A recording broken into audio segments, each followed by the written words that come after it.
Danes je na vrsti luknja v kosti po milansko. Ali ko bi rekli Italijani, osobuco alla milanese. To je zame comfort food na najvišjem nivoju. Kremasta rižota z bogato omako in razpadajočim mesom. Meso začinimo in pomokamo. Na vroči ponvi z oljem ga lepo opečemo. V ekolom loncu na hitro opečemo na grobo narezano zelenjavo in ji dodamo paradižnikovo mezgo. Vse zalijemo z vinom in ga povremo. V lonec dodamo še meso in jušno osnovo, pokrijemo in pod pritiskom kuhamo do mehkega. Medtem pripravimo žafranovo rižoto. Nasekljan žafran zalijemo z vročo vodo. Nasekljano čebulo počasi pražimo v ponvi do mehkega. V drugi ponvi medtem na srednjem ognju na suho fajn popražimo riž.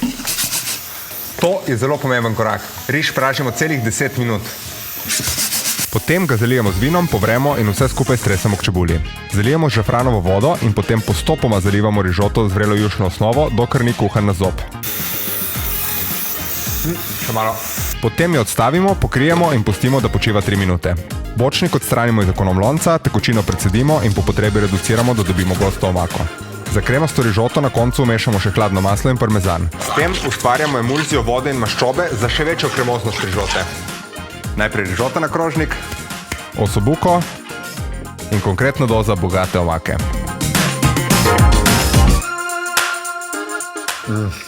Mamma mia, kaj bon.